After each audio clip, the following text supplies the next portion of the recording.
Meus amiguinhos, vocês estão esperando um jolinha feliz, vocês estão esperando eu falar coisas boas depois desse jogo fantástico dos reservas do São Paulo.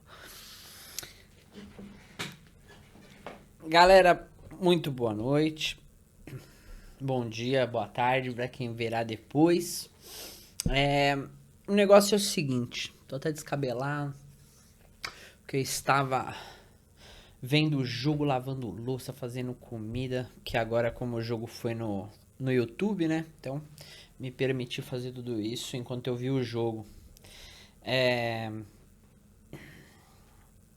Muitas coisas aconteceram nesses 12 dias, gente.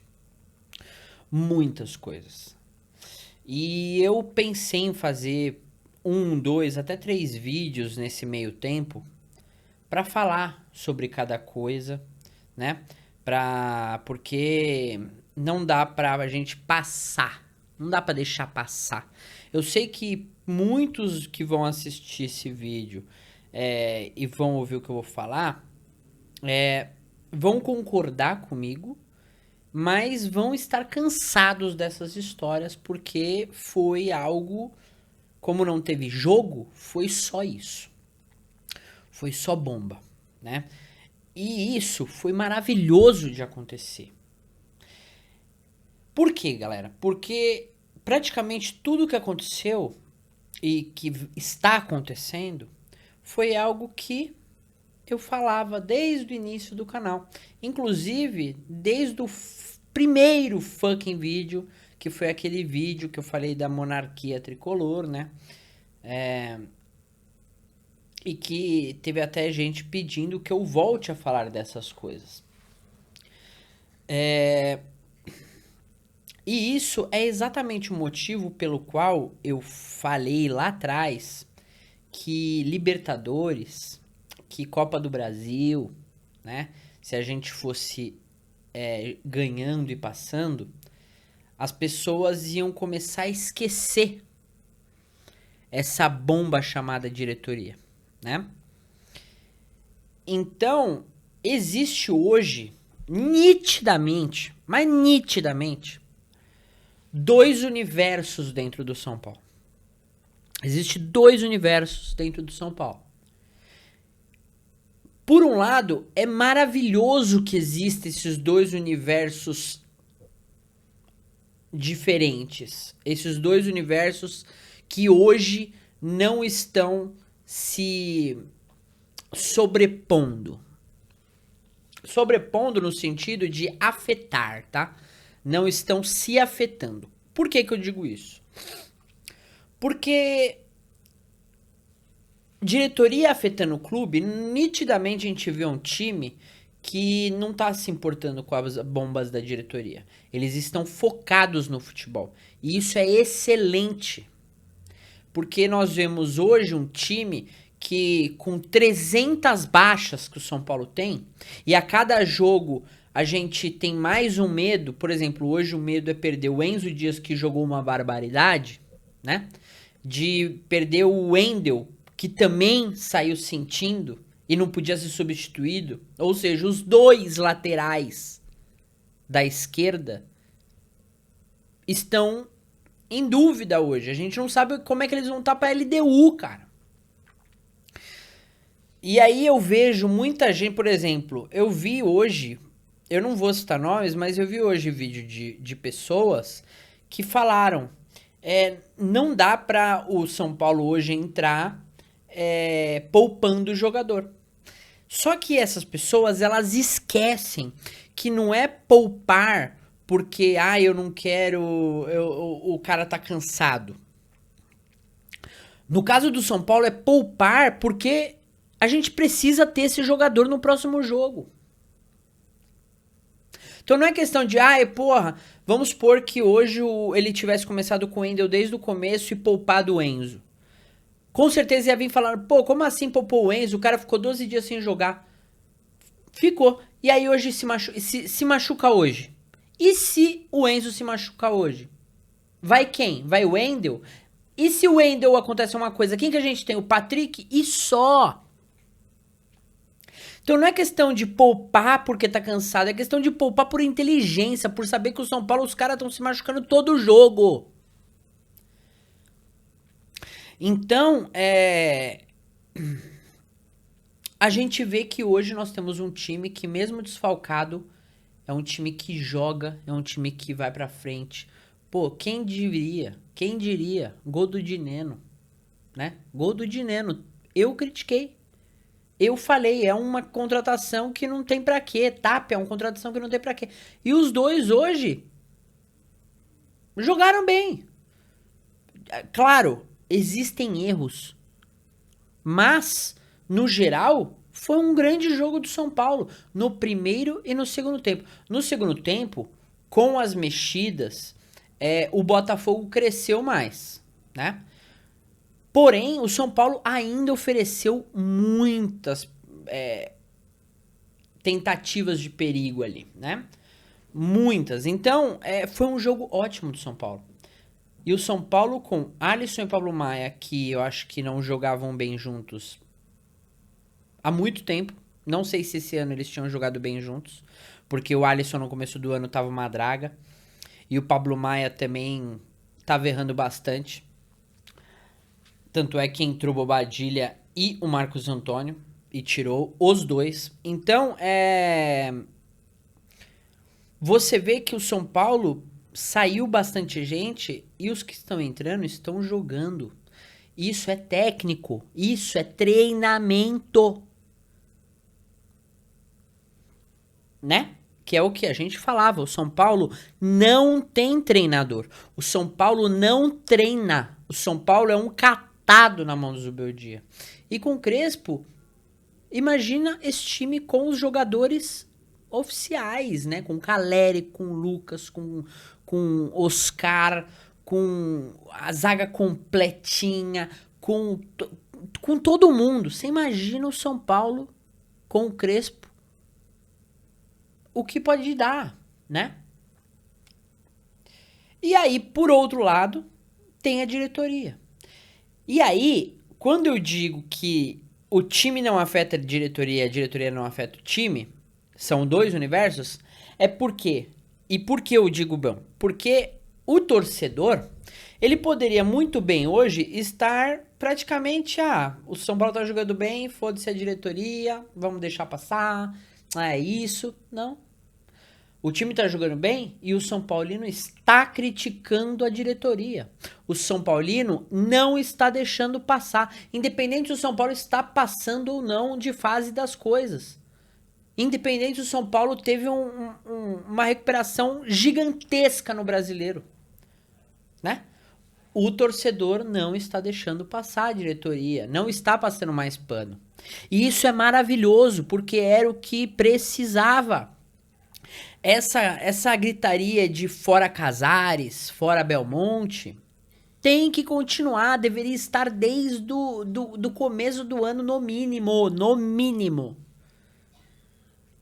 Porque o que esses caras estão fazendo com o São Paulo, gente, é palhaçada. E você ouve o Casares falar, eu não suporto mais ouvir a voz do Casares. Eu não suporto mais ouvir a voz do Casares. Ele falando me dá um asco, me dá uma ânsia, me dá vontade de... Nossa, você é louco, cara, não dá. Porque ele literalmente, ou ele acha que o São Paulino é babaca, é trouxa, é burro, é imbecil, não sei o que ele acha. Ou ele vive realmente no mundinho Nárnia do Casares. Porque nós precisávamos vender, porque o São Paulo tem dívidas. Todo mundo tá cansado que o São Paulo precisa vender. Só que o São Paulo, há 3 anos atrás, já falava dessa geração. Falava que essa geração... Então, o papo era, todo mundo falando da base, os caras, não, o São Paulo, essa geração tá meio ruim, mas tem uma geração vindo aí e tal. E essa geração vindo aí chegou. E o que eles fizeram? Venderam a preço de banana. Uma das melhores gerações de Cotia. Uma geração que todo mundo botava fé. Uma geração forte que tinha com o objetivo tanto ajudar o São Paulo, como ajudar financeiramente o São Paulo. Eram jogadores que deviam ter saído a preço de ouro. E o que eles fazem? Vendem a preço de banana. E várias frases de Belmonte falando, nossa, nós não vamos, quem comprou barato comprou. Cai, sabe? Cai. E aí o que mais me irrita é que esses caras, por exemplo, o Belmonte, ele tá putinho. A preocupação dele é a presidência do São Paulo, não é a direção. Porque ele tinha convicção que ele seria o próximo presidente. Só que nós sabemos que dentro do São Paulo, quando chega o momento de batalha lá de dentro, pelo poder, os caras se desentendem toda vez. Toda vez. E o Carlos Belmonte passou basicamente 4 a 5 anos achando que ia ser presidente, convicto, e hoje ele vê que o Casares não vai apoiar. Então esse cara, ele tá trabalhando puto, porque ele não importa o São Paulo, importa que ele perdeu a vaga no poder máximo do clube. E o Casares tá, ai, nossa, nós estamos tranquilos. Mentira! É mentira! Esse cara não engana mais ninguém. Então, a vergonha que eles fizeram São Paulo passar com a história do com o Marcos Guilherme lá, do Al Hilal, pra mim aquilo foi vergonhoso. Foi nojento. Aí os caras vão lá, soltam pros jornalistas pets, né? Tudo que eles pedem, os jornalistas fazem. Tudo por uma exclusiva, né? Eu acho que o único, na verdade, dois que se salvam da mídia são paulina, quando eu digo que dá informação mesmo, que vai atrás de informação, porque tem outros que são jornalistas, mas que não são aqueles que a gente conhece como, pô, dali sai a primeira informação, é dali que vem, é dali que eu posso esperar que vem a bomba. Por exemplo, existe diversos jornalistas no Arquibancada Tricolor que você sabe que ali o cara da informação, que todo mundo espera informação, é o Gabriel Sá. Então, o Giovanni Chacon, a Pri Senhorães, todos eles são bons, todos eles são excelentes. Eu gosto de todos eles. Porém, o cara da informação, sempre a gente espera que é o Gabriel Sá. Outro é o Eduardo Afonso, que tá lá toda vez. Só que o Eduardo Afonso, gente, ele é muito profissional. Ele não é esse cara que tem um canalzinho, ele não é aquele cara que fica fazendo, chamando a atenção de torcedor, chamando a atenção de jogador, querendo seu amiguinho, querendo seu brotherzinho. Oi, eu sou o jornalista brother da galera. Não, ele é o cara profissional. Ele é acho que de todos, ele é o exemplo a ser seguido, né? Então, hoje você pode pegar o Gabriel Sá e o Eduardo Afonso. O resto não dá. O maior de todos que você não pode dar holofotes, na minha opinião, desculpa, é o André Hernan, gente. Eu cito nomes mesmo. Porque, eu digo, todas essas pessoas, elas podem ser sensacionais como pessoa, como amigo, como brother, como qualquer que for. Só que nós aqui criticamos o lado profissional. Nós aqui criticamos a atuação profissional dessas pessoas. E você pode ver pelo Hernan e por outros, né? É que os outros ainda hoje estão pulando o barco com força, mas há meses atrás estavam lambendo o saco, né? Mas, tipo, não dá. É sempre os mesmos. É sempre o cara que tá, eu tô aqui fazendo uma entrevistinha aqui, não sei o quê. Tanto é que o Hernan, ele sabe disso, ele sabe que ele é esse cara que a torcida já não aguenta mais. Por quê? Porque a primeira coisa que o cara faz quando o Casares fala sobre alguém vazou e tudo mais, e esse foi o problema, e é claro que não foi o problema, foi um dos, né? Foi o André Hernan. E o André Hernan, né? O que ele fez? Ele se defendeu. Ele falou, não, o problema não é quem vazou. Lógico que ele vai falar que é isso, porque foi ele. Foi ele que recebeu a informação do crápula que vive lá dentro. Do verme que tem dentro do São Paulo. E pode ser até o Casares, pode ser um joguinho também, porque o Casares, eu duvido que ele não deixe passar certas coisas. Ele é boca aberta, tudo que ele pode tirar de proveito pra ele mesmo, ele faz. Então, existe vermes dentro do São Paulo, existe gente que faz de tudo pra ter um espacinho lá dentro, pra conseguir exclusivas, pra conseguir entrevistas, pra conseguir coisinhas dentro do São Paulo. E essas pessoas, elas não criticam, elas criticam naquelas, elas criticam bem leve, né? Mas tá sempre ali, tá sempre ali, tá sempre ali. Então, hoje, o São Paulo tem esses dois universos. Falando do universo de diretoria, eu acho que todo mundo já cansou, ninguém mais acredita. Esse negócio de papinho de precisa vender pra ganhar. Meu amigo, o David Neres, inclusive deram esse exemplo, eu adorei esse exemplo porque eu pensei exatamente isso. O David Neres, ele quase não jogou no São Paulo. Tanto é que o torcedor falou, porra, o moleque subiu, começou a jogar muito e já foi vendido. E ele foi vendido exatamente por mais dinheiro do que todos esses meninos que estão sendo vendidos. E ele também não tinha tempo. Igual o Casares falar, não, porque é tempo. Não tem tempo. O David Neres não teve tempo e foi vendido por mais. Gestão Leco. Se eu não me engano. Então, ninguém mais acredita nesse papo.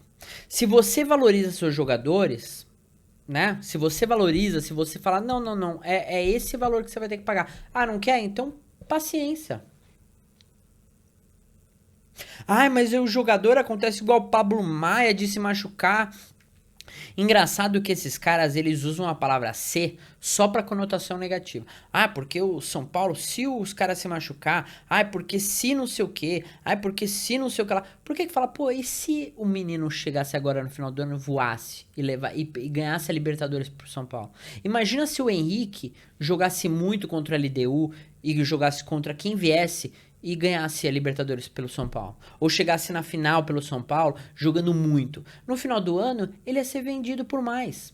No final desse ano.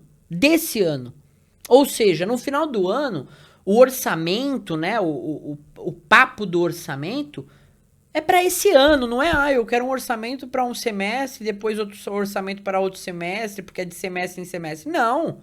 É uma temporada, é o orçamento da temporada. Se você puder vender legal no meio do ano, vende. Se você não vender legal no meio do ano, espera até o final. Existe risco como qualquer coisa, mas não dá pra ficar montando risco só pro lado negativo. Não dá. E esses moleques estavam novinhos. Então, se eles não fossem vendidos esse ano porque deu alguma coisa errada, espere o outro. Vende os meninos que já estão mais velhos.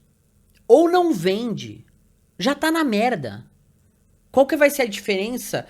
Vender a migalhas agora e chegar no final do ano? Gente, eu quero que vocês pensem uma coisa só, tá? Isso é uma coisa que... na hora que você reflete, você fala, cara, tem alguma coisa muito errada lá dentro. E eu acho que tem gente roubando o São Paulo por causa do seguinte motivo. O São Paulo não contratou ninguém esse ano, pagando o que eu digo. Renovou contratos com luvas, ok, mas não contratou, né? O São Paulo vendeu os moleques, vendeu os jogadores.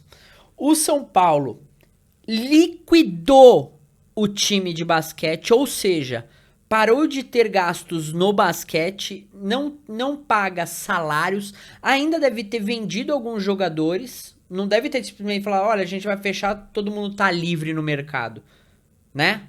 Alguma coisa deve ter se ganhado aí. Mas vamos supor que o São Paulo não jogou dinheiro fora. Pegou esses jogadores de basquete e falou assim, ó, tá todo mundo livre. Eu gastei pra caramba pra contratar vocês, mas agora tá todo mundo livre. O São Paulo deixou de gastar não sei quanto de dinheiro de salário nesses caras. Eu não sei quanto que eles ganhavam de salário. Não acredito que seja lógico no valor de jogadores de futebol. Mas ainda é um jogador, ainda é um valor. Esse valor por mês, somando tudo isso, aí chega agora e os caras, não, porque agora a gente tá com superávit de 4 milhões. São Paulo deve quase 1 bilhão. Ou seja, vamos supor que é 1.000, né? É de 0 a 1 bilhão é 1.000%. E 4 milhões é 4% de 1 bilhão, né?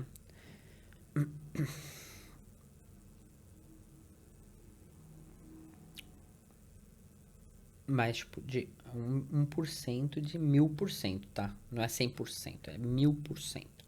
Cada por cento equivale a 1.000. A 1 milhão, quer dizer. Então, eu sou horrível de matemática, mas vocês entenderam o que eu quero dizer. Cara, 4 milhões de superávit até agora. E aí, o Casares vira pro Eduardo Afonso na entrevista e fala, não, porque...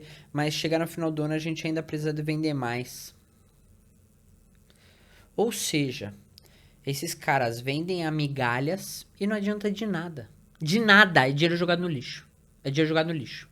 É dinheiro pra pagar coisinha, pra pagar a dívidazinha recente, mas que não vai levar a nada. Então é revoltante, é revoltante.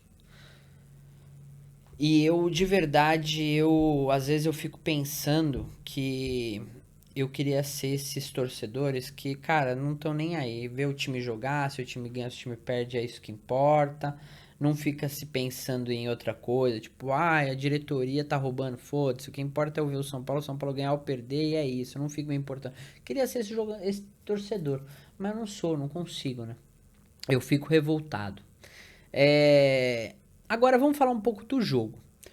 O jogo, galera, foi um jogo praticamente do São Paulo, principalmente no primeiro tempo. Botafogo era um time que também estava com alguns jogadores fora, mas por opção, não porque estavam zoados igual o São Paulo, né? E isso revoltou alguns torcedores do Botafogo que estavam reclamando disso do jogo. Mas é o Botafogo. E o São Paulo conseguiu ganhar do Botafogo depois de não sei quantos anos. Inclusive, eu acho que é no mesmo período que o São Paulo não ganhava do Internacional, pode ser? Que também não ganhava desde a era Crespo ou da era Diniz. E aí ganhou esse ano com o Crespo. Então, o Crespo mais uma vez liquidou um tabu de 5 anos pelo menos que o São Paulo não ganhava do Botafogo. Só era 5 empates e 5 vitórias do Botafogo. Eu acho que eram esses os números que falaram na transmissão. Então, São Paulo novamente ganhou um jogo. São Paulo novamente jogou bem, mesmo com todas as dificuldades possíveis e que todo mundo vê. Todo mundo sabe as dificuldades do São Paulo, então ninguém vira e fala assim, o São Paulo tá ganhando porque não sei o quê. Ninguém menospreza. Por quê? Porque estão vendo que o São Paulo numa dificuldade absurda está tendo uma reação absurda. Só que uma coisa que as pessoas continuam discutindo em transmissões, em entrevistas, o São Paulo hoje está no G6, está chegando no G6. O São Paulo tá lá em cima. Gente, o São Paulo, ele está com mais jogo do que vários ali. O próprio Botafogo tá com 2 jogos a menos. Vai jogar um deles contra o Mirassol esse meio de semana. E aí a gente já sabe, o Mirassol tá lá em cima, o Botafogo tá lá em cima. Não sei se seria melhor um empate nesse confronto pro São Paulo. Talvez... Porque se o Mirassol... Se bem que o São Paulo não tá sonhando em passar o Mirassol dificilmente, né? Mas o negócio é conseguir se manter lá em cima depois de todo mundo jogar. Esse é o desafio. É rezar para todo mundo ter uma combinação de resultados nesses jogos a mais aí que todo mundo tá tá precisando jogar e que o São Paulo tá com jogos a mais. Então o São Paulo precisa rezar para ter uma combinação de resultados pró São Paulo para que o São Paulo continue lá em cima tranquilamente, né? Então não dá pra gente discutir tabela. Tabela não dá pra gente discutir ainda. Eu vou repetir, sempre falo pra vocês isso, sempre falo pra vocês, quem segue sabe. Não vou falar sobre tabela do Campeonato Brasileiro enquanto os jogos não ficarem todos com o mesmo número de jogos. Então, tipo, todo mundo tiver com 25 jogos, vamos supor, né? Então, todo mundo tem que estar com o mesmo número de jogos pra gente começar a debater tabela. E é isso, agora é pegar o LDU, rezar muito pra a gente conseguir ter o Enzo ou o Wendel na Libertadores. Preferia até o Enzo que tá jogando mais. E rezar pro Lucas voltar. Falam que o Lucas talvez volte pro segundo, né? Eu tô rezando. Mas rezar pra ninguém se machucar mais. Rezar pra ninguém se machucar mais. Porque a gente rezar pro São Paulo jogar bem, a gente nem precisa mais rezar. Porque o São Paulo está jogando bem. O São Paulo está hoje sendo um time bem treinado. Então isso nos dá uma tranquilidade na questão de futebol do São Paulo. E é isso. Agora é paciência. Agora é aguardar os próximos capítulos. Mas uma coisa é certa.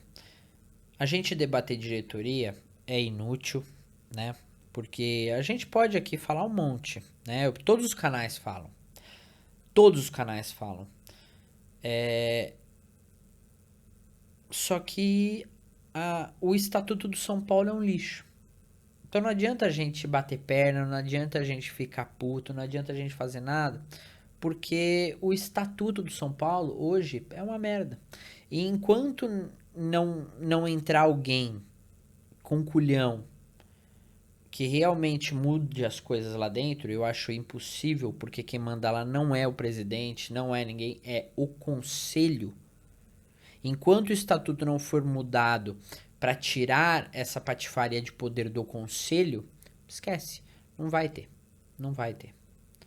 Então a gente pode ficar surtando aqui. Tem canais de muito maior expressão que os caras já entrevistaram gente que estão lá dentro. Já entrevistaram gente que já mostraram contas. Já debateram contas, mostraram falcatruas. E o que acontece? Nada. A única coisa que está acontecendo agora, e não é por causa do torcedor, que é esse vucu-vucu, é pela eleição. Não é porque o torcedor tá revoltado e tá acontecendo um movimento dentro do São Paulo para mudança. Não. O que tá acontecendo dentro do São Paulo é uma briga pelo poder. Só. Não é uma briga para fazer o São Paulo ser um clube melhor.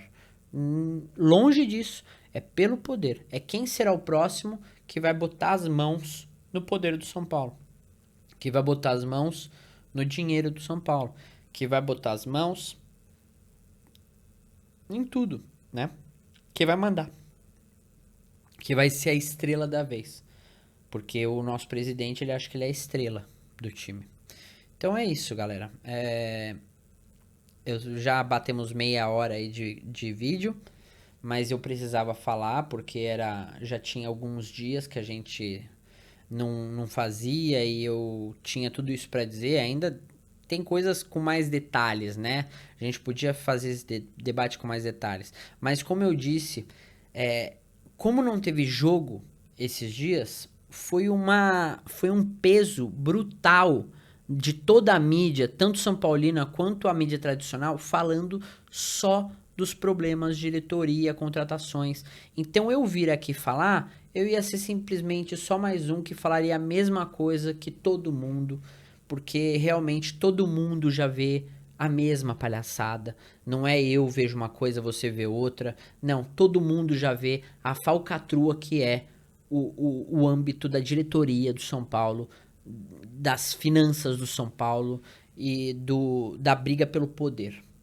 nós somos basicamente um Corinthians, porém a diferença é que o Corinthians, a torcida ela tem mais poder, a torcida ela bate mais de frente. Hoje a torcida do São Paulo, na figura do Baby, esse é um cara que ele literalmente, ele passa pano pro Casares, porque o Casares ele permite certas coisas para a torcida.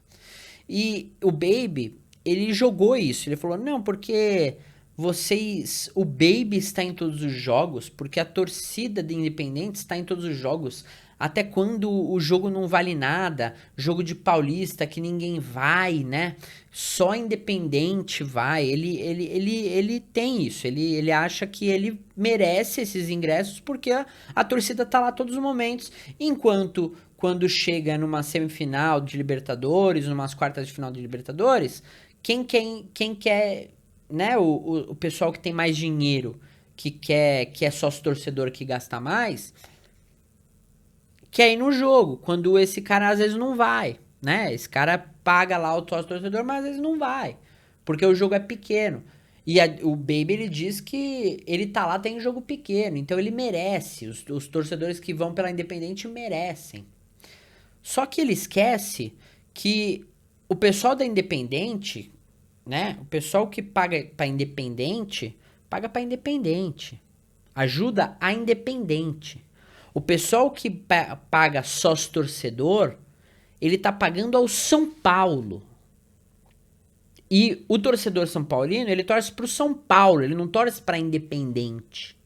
Então, o sócio torcedor deveria ser muito mais respeitado pela instituição São Paulo do que a instituição São Paulo respeitar mais a torcida independente. Porque o sócio torcedor, ele pode não ir no jogo, mas ele está pagando.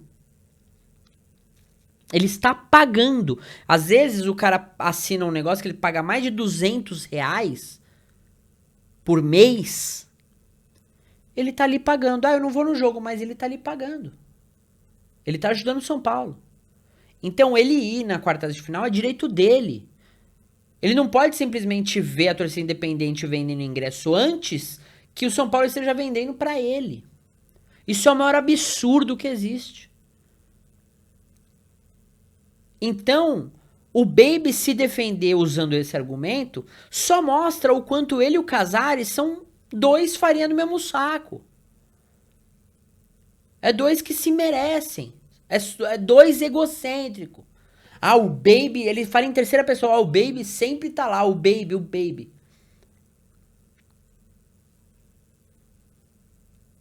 Porra, Baby. Você é São Paulino, cara. Você tem que entender. Você tem que respeitar. Acima de tudo, você tem que respeitar a torcida independente e quem chega com a Independente, como você tem que respeitar também o sócio torcedor. Porque ele é torcedor do São Paulo e ele ajuda o São Paulo também. Então ele merece o seu respeito também. Certo? Então não dá pra você jogar essa. Não dá pra você jogar essa. Não, porque a gente merece, porque a gente tá lá todo jogo. Não interessa. Enquanto vocês estão lá todo jogo, o sócio torcedor está lá todo mês. O sócio torcedor tá lá todo mês.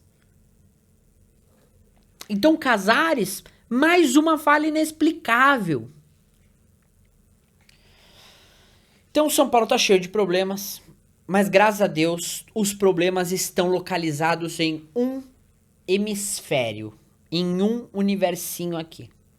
E o universo que o torcedor torce, que o torcedor tem a sua paixão, graças a Deus ele tá caminhando e bem, né? Ele tá jogando bem. Se o Crespo tivesse desde o começo do ano, talvez nós estivéssemos até melhor, né? Porque muita gente criticou o Crespo quando ele chegou de novo, falando, pô, porque esse cara quase, ele ia ser rebaixado pelo São Paulo. Só que essas pessoas esqueceram que ele ia ser rebaixado porque os caras venderam o jogador, deixaram ele sem jogador. Teve jogador que estava contundido, então ele perdeu vários jogadores. O São Paulo tava fudido. Se vocês recordam, quando o Crespo saiu e veio o Rogério Ceni, foi o episódio da piscina. Que daí falaram, não, porque o Crespo não tinha poder pra falar da piscina com a diretoria. O Rogério já chegou falando, o Crespo não se importava. Não é, o Crespo, ele chegou no São Paulo, ele não é o Rogério Ceni. Ele fala, ó, o que que eu tenho aqui? Eu tenho isso e isso. A diretoria fala, ó, você tem isso e isso. Aí ele, tá bom, vou usar isso e isso. Pronto. Ele é um cara profissional que ele fica no âmbito dele. O Rogério Ceni já é outro cara, é o cara que se deixar, ele manda naquela porra. Isso daqui tá errado. Isso daqui tá errado. Ele fala, ele foda-se. O Crespo já não tem esse perfil. Só que o Crespo, ele foi prejudicado naquele ano. Com vendas, com contusões. Então, só que ele trouxe o título que a gente não ganhava faz tempo. Foi ele que tirou o São Paulo da fila. Então, a gente tem que respeitar, a gente tem que respeitar bastante.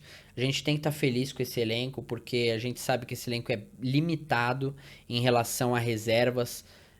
A gente perdeu os principais e, pô, todo mundo ficou com medo. E a gente tá vendo o time reagir com esses caras. Então, graças a Deus, né? Só que a gente tem essa parte da diretoria. Então a gente vive dois universos hoje. O torcedor, ele vive dois universos. Existe torcedor que consegue ficar só nesse universo. E tem torcedor que é afetado pelos dois. Então, triste é quem é afetado pelos dois. Meus amigos, até o jogo da Libertadores. Espero que a gente comece o próximo vídeo feliz, falando de mais uma vitória. Principalmente uma vitória na altitude, seria excelente. Mas é isso. A gente vai vendo tudo o que tá acontecendo. Bombas e felicidades. Bombas e felicidades. Vamos ver como que esse ano vai acabar.